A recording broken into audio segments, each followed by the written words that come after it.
It is one story that begs the question, why? Just why did Maureen Achieng Odera try to extort money from her father? Hata nashangaa kama inaweza kuwa kitu kama hiyo, sijui ni kichwa imeruka yake. I can't tell. When the story broke out last week, the whole country was led to believe that the 24-year-old Maureen had been kidnapped. All that sounded credible, coming in the recent wave of abductions around the country, especially in Nairobi and Mombasa.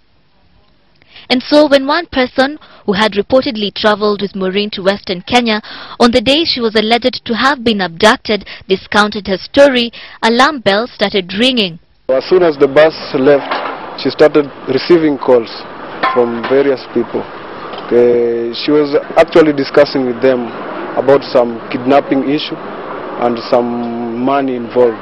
A huge sum amount of money, something like 27 million. And indeed, it was all a hoax, aimed at extorting money from her father for reasons only she can tell.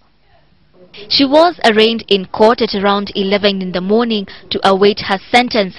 She had been charged with providing false information to a public service officer, causing her parents untold anguish, and engaging the police in necessary work looking for her and her alleged abductors.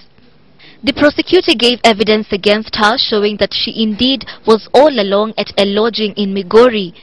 Maureen pleaded guilty to all the charges and asked for leniency. But Principal Magistrate Dorothy Okundi sentenced her to 2 years in prison.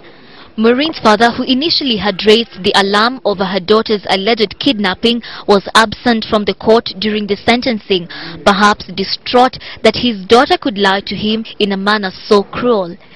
Internal Security Minister Professor George Saitoti was quick to express disappointment at such incidents, saying that they would confuse and derail genuine cases.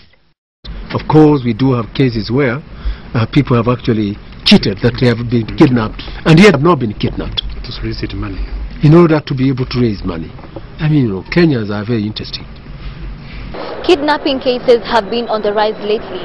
Desperate Kenyans are paying millions of shillings to kidnapping rings in order to free their relatives.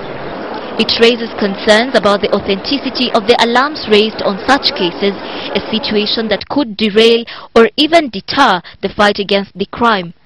Sheila Sendeyo, Citizen TV.